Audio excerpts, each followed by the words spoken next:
Ketika hari mulai siang, semua imam kepala dan tua-tua bangsa Yahudi berkumpul dan mengambil keputusan untuk membunuh Yesus. Mereka membelenggu dia, lalu membawanya dan menyerahkannya kepada Pilatus, wali negeri itu.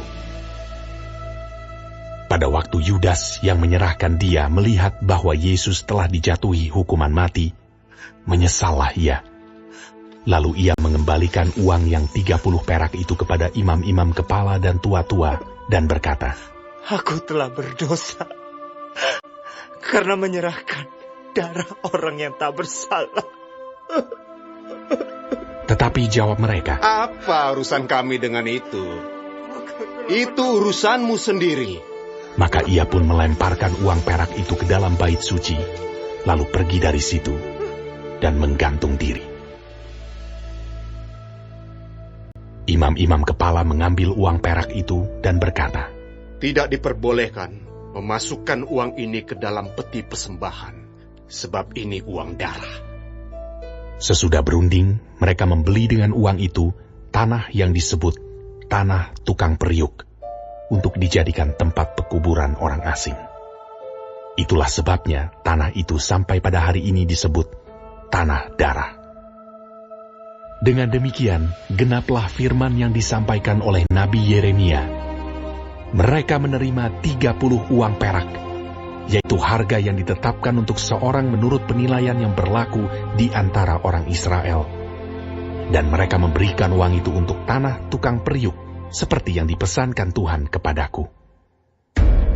Lalu Yesus dihadapkan kepada wali negeri, dan wali negeri bertanya kepadanya, "Engkaukah Raja orang Yahudi?"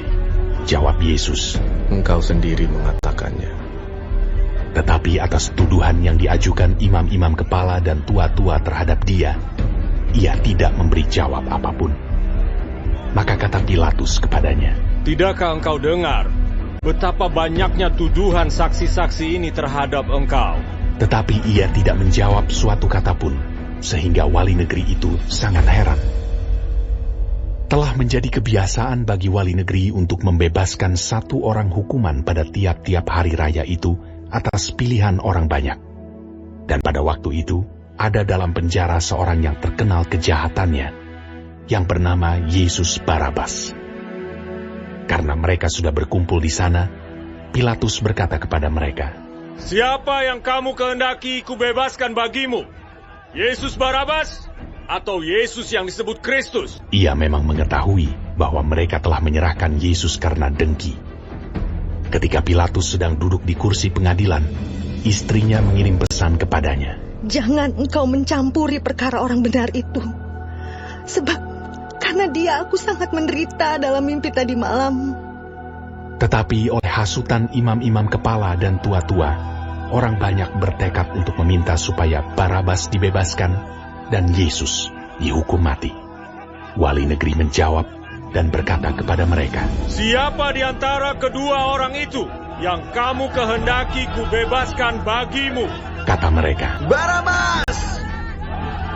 Kata Pilatus kepada mereka, "Jika begitu, apakah yang harus kuperbuat dengan Yesus yang disebut Kristus?" Mereka semua berseru, "Ia harus disalibkan!" Katanya. "Tetapi kejahatan apakah yang telah dilakukannya?" Namun mereka makin keras berteriak, "Ia harus disalibkan!" Ketika Pilatus melihat bahwa segala usaha akan sia-sia, malah sudah mulai timbul kekacauan, ia mengambil air dan membasuh tangannya di hadapan orang banyak dan berkata, "Aku tidak bersalah terhadap darah orang ini. Itu urusan kamu sendiri." Dan seluruh rakyat itu menjawab, "Biarlah darahnya ditanggungan atas kami dan atas anak-anak kami." Lalu ia membebaskan Barabas bagi mereka, tetapi Yesus disesahnya, lalu diserahkannya untuk disalibkan. Kemudian serdadu-serdadu wali negeri membawa Yesus ke gedung pengadilan, lalu memanggil seluruh pasukan berkumpul sekeliling Yesus. Mereka menanggalkan pakaiannya dan mengenakan jubah ungu kepadanya. Mereka menganyam sebuah mahkota duri dan menaruhnya di atas kepalanya, lalu memberikan dia sebatang buluh di tangan kanannya Kemudian mereka berlutut di hadapannya dan mengolok-olokkan dia, katanya, Salam, hai raja orang Yahudi. Mereka meludahinya dan mengambil buluh itu dan memukulkannya ke kepalanya. Sesudah mengolok-olokkan dia, mereka menanggalkan jubah itu daripadanya dan mengenakan pula pakaiannya kepadanya. Kemudian mereka membawa dia keluar untuk disalibkan. Ketika mereka berjalan keluar kota, mereka berjumpa dengan seorang dari Kirene yang bernama Simon. Orang itu mereka paksa untuk memikul salib Yesus. Maka sampailah mereka di suatu tempat yang bernama Golgota, artinya tempat tengkorak. Lalu mereka memberi dia minum anggur bercampur empedu. Setelah ia mengecapnya, ia tidak mau meminumnya. Sesudah menyalibkan dia, mereka membagi-bagi pakaiannya dengan membuang undi.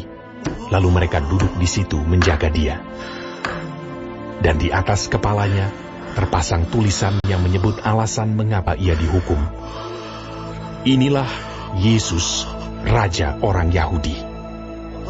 Bersama dengan dia disalibkan dua orang penyamun, seorang di sebelah kanan dan seorang di sebelah kirinya.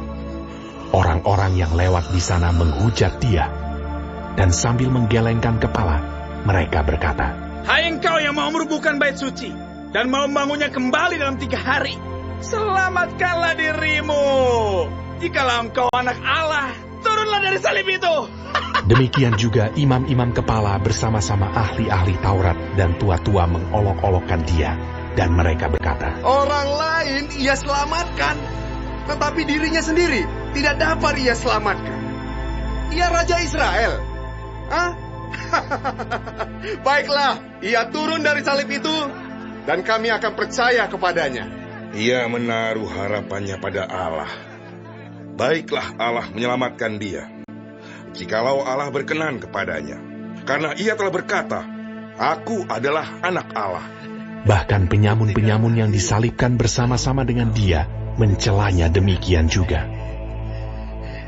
Mulai dari jam 12, kegelapan meliputi seluruh daerah itu sampai jam 3. Kira-kira jam 3, berserulah Yesus dengan suara nyaring. Eli,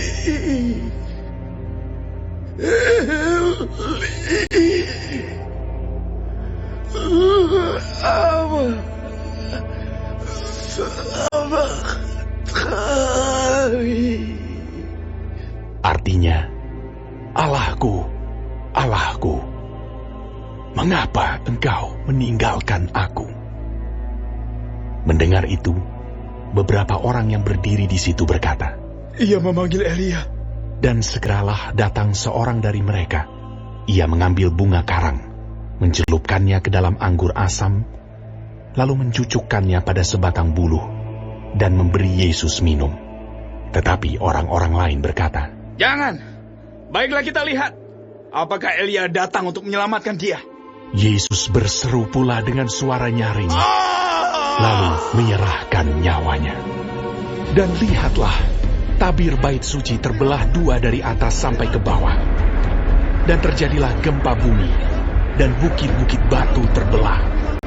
Dan kuburan-kuburan terbuka, dan banyak orang kudus yang telah meninggal bangkit.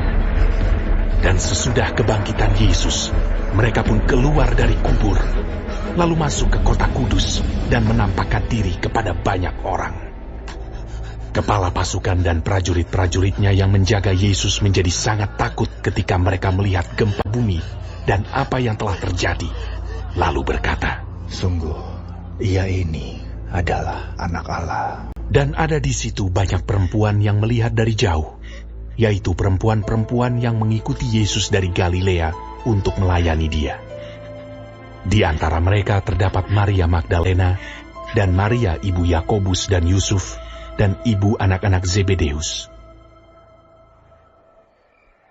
Menjelang malam, datanglah seorang kaya, orang Arimatea yang bernama Yusuf, dan yang telah menjadi murid Yesus juga.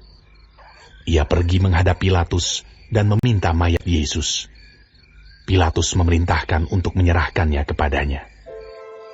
Dan Yusuf pun mengambil mayat itu, mengapaninya dengan kain lenan yang putih bersih, lalu membaringkannya di dalam kuburnya yang baru yang digalinya di dalam bukit batu. Dan sesudah menggulingkan sebuah batu besar ke pintu kubur itu, pergilah ia. Tetapi Maria Magdalena dan Maria yang lain tinggal di situ, duduk di depan kubur itu. Keesokan harinya, yaitu sesudah hari persiapan, datanglah imam-imam kepala dan orang-orang Farisi bersama-sama menghadap Pilatus, dan mereka berkata, Tuan, kami ingat bahwa si penyesat itu sewaktu hidupnya berkata, sesudah 3 hari, aku akan bangkit. Karena itu, perintahkanlah untuk menjaga kubur itu sampai hari yang ketiga. Jikalau tidak, murid-muridnya mungkin datang untuk mencuri dia, lalu mengatakan kepada rakyat, ia telah bangkit dari antara orang mati.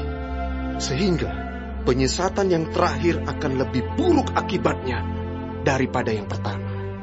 Kata Pilatus kepada mereka, Ini penjaga-penjaga bagimu. Pergi, dan jagalah kubur itu sebaik-baiknya. Maka pergilah mereka, dan dengan bantuan penjaga-penjaga itu, mereka memeterai kubur itu dan menjaganya.